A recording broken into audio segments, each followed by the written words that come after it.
So, y'all, I just finished a video just sort of with the question, do I think that white people or white officers are inherently racist? So this video will be about the recommendations that I'm writing now. I just finished my letter to Navient and to the Department of Health's Department of Education Secretary Elizabeth Warren and Bernie Sanders about my recommendations for student loans. I can get into. I'll do that another day. So I'm working on a letter of recommendation for police reform, and I know they had the George Floyd Police Reform Act, which is actually is really good. What I think was missing in that act, if any, and I'll put the link below, is recruitment. There is an issue with recruitment. I really think in every area, I don't know why my voice went loud, but I really think in every area, I do not think that well, let me put it this way. I think if you are policing in an area, you should live in that area. That's the first thing.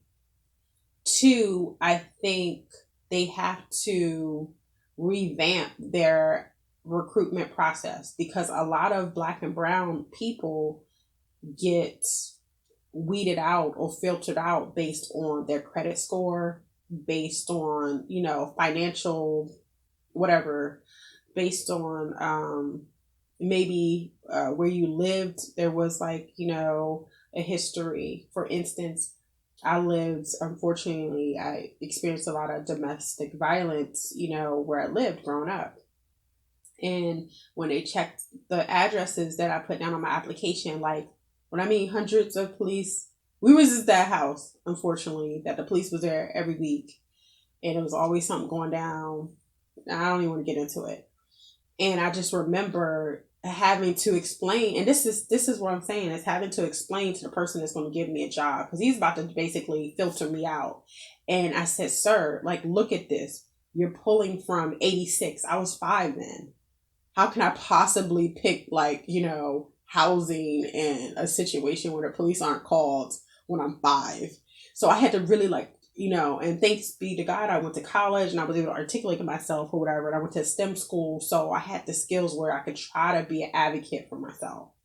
And I was like, is there any way like this, if you're going to cancel me out, let it be meritocracy, like something I did. I said, but I was a minor. Like I had to, live with my mom or my family. And unfortunately, they engaged in whatever they engaged in for different situations.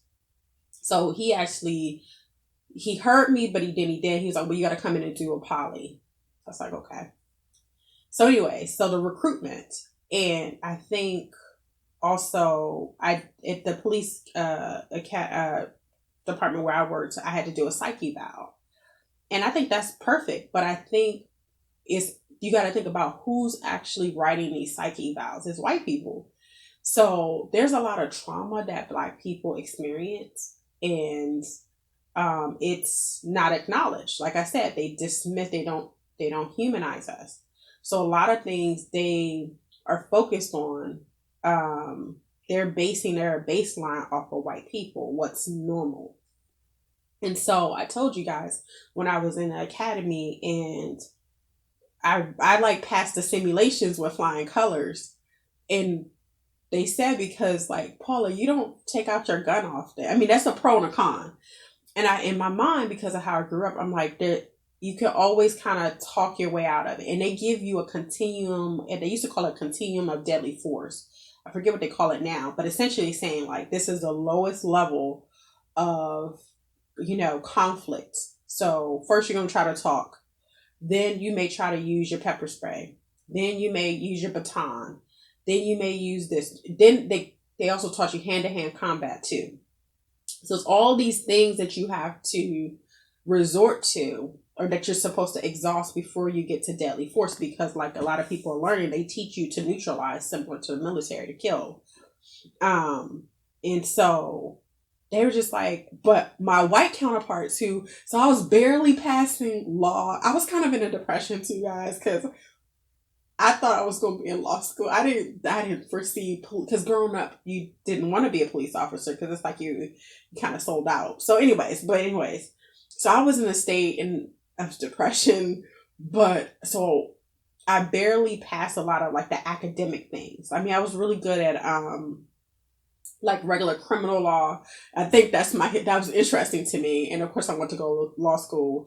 Traffic law would confuse me because a lot of their scenarios it wouldn't even I'm thinking about Amber Alert, what's the other one? Silver Alert, case family has like dementia or something like that. I'm thinking about serious things. I'm thinking about drug cartels. I'm not thinking about air freshener. I'm not thinking about stupid stuff. I don't know, like stuff like that. I'm not thinking about, oh, your tags are expired. I'm thinking before I even stop you, like I may trail you, but I'm gonna see if there's a warrant for a felony that'll come up before I even think about stopping. So I'm just trying to explain my mindset, and a lot of people that had the same. If you're from an urban environment, you're thinking the same thing. But a lot of these other people, they trying to bust some heads. So, but let's get back to recruitment. So recruitment they definitely need to revamp that, because I had an issue with my student loans. I finally had like a 762, and I'm doing the Dave Ramsey on my other channel. Finally had a 762. Why are they gonna sit there and Navient through this whole COVID? We're supposed to be on, it was supposed to be frozen. The counselor, I don't know. The payment's supposed to be stopped. That's another form of slavery. They're going to send the credit bureaus that I missed 3 payments. I had never received anything because, their Trump's favorite guy was messing around with the mail. So maybe I still never received anything. So I'm sitting there. So I went from an excellent. So this is the matrix. It doesn't matter, but it does. Let me tell you. I went from an excellent to a 600 or 550. So I went to excellent to poor in one day. And so I flipped off. But what are the ramifications from that? This is why I explained to the Navient lady who's over in India. I ain't mad at her. I ain't mad at the East Indians, but whatever. And she kind of, when I was trying to tell her, I said, affects Black people. So what if I was trying to refinance or get a mortgage? What if I was trying to get an apartment? What if I was trying to get a car? What if I was trying to get employment? What if I was trying to keep employment? You have that's structural racism. So it disproportionately affects one group more than the other. So that's the whole point, in that prevents people from becoming police officers, people in their own neighborhood from policing in their neighborhoods. Then you have things like weed or whatever. I don't care what your belief is, but weed is legal in some states and it's not in others, or whatever the case may be. Somebody that should smoking weed. I can understand you not wanting a current weed smoker, but if they did that in high school, college, or whatever, or in their 20s, and they're trying to be a police officer at 30, that shouldn't preclude them from being a police officer, especially if they don't do it anymore. So there's a lot of things that happen where they want sort of like the colonizers to come and to police their neighborhoods. And that's just kind of where I'm coming from. And you just kind of have to, the psyche valve, like I said, to really figure out why a person wants to be a police officer. And a lot of people, I told you, this guy I work with, and I told him, I don't think he believes in God. I said, you better believe in God, because you will be in prison being someone's bitch. And he's like, what? This white guy? I mean, he looks like Captain America, but he racist. He believed with all the Proud Boys. He probably would have been down there on the 6th, but of course he cares about his employment. But he has that belief. And you can tell, like, these are the people I'm working with, and other Black people. We're working with people who they believe Trump rhetoric. They believe this racist rhetoric. And yeah. So to me, that's some of my recommendations about recruitment is you have to allow us to police our own neighborhoods. And 2, I think this is not 2, but it's like 10. Do you know some people need more hours to cut hair as a barber or to do hair as a cosmetologist than you need to become a police officer? I think most places are up to like either 2 to 6 months. So my training was 6 months. Was it 6 or 3? I don't know. And I don't think they had I think they should have had more time with me shadowing another police officer. But as you saw with the young man that was murdered, that lady had 26 years of experience. And you saw with George Floyd, that murderer, he was the senior person, you know? And so it's just, I really think that I'm thinking about my job. I'm gonna write a letter to my human resources. They may try to find a reason to fire me. I don't know. You know how they do. But I'm gonna write a letter to my human resources. I do think that anyone that identifies um, as a certain, would know. I think Canada, they deem Proud Boys a domestic terrorist. I think anyone that's kind of like a part of these social media groups, they should give a warning to their employers. Like, you should not, you can't do this. And also, they have Fox News at my job on 24/7. And that is definitely radicalizing a lot of people. So I think they should just stop that. You don't have to have MSNBC or CNN. You can just have BBC or PBS or in a local channel. But you shouldn't have any of this other stuff that causes division. Whatever, to me, that's just my personal opinion. But yeah, so that's my thoughts on like recruitment. It's like they set it up so we can't. I almost wasn't able to police in my surrounding counties because they had this crazy stuff. And also for the physical fitness, I think because most black and brown people are obese, I'm not saying all, I'm not saying, but I think they should have a program where it's similar to the military, not the military per se, but like if you're a young person and you go to the military and you want to join, they have these programs that kind of help you prepare for basic training. I think it should be like that for black or brown people. And I think we should be given a stipend and a food budget because a lot of people live in food deserts, or the reason why they can't eat healthy is because it's expensive. So, and there's a lot of issues that go with that. But I think if you recruited, you're black or brown, you're in your area, I think you should be given like a month or 6 weeks to get physically fit. And also, you should be given a food budget and a stipend, and you should be given health insurance during that time. It should be like you're employed, like conditional employment. So you pass through this like kind of like pre-basic training, then you go through. But yeah, I think they definitely need to deal with the recruitment and figure out why does a person want to become a police officer. And you can tell if somebody want to crack some heads. And like I said in my other video, the white people normally, and probably black people and brown people too, but mostly white people, they want to interact. And most black and brown people trying to go home. No, they want an interaction. I never wanted to interact with people. I did like interacting with kids, and because I feel like they are definitely salvageable, and I think anyone's redeemable, but I definitely believe that children and teenagers. So when I would go and get called for loss prevention, like you go to different stores because somebody's shoplifting, and I would have to talk to the youngsters as I'm driving them to kind of like a boys village or like a boys detention or girls detention.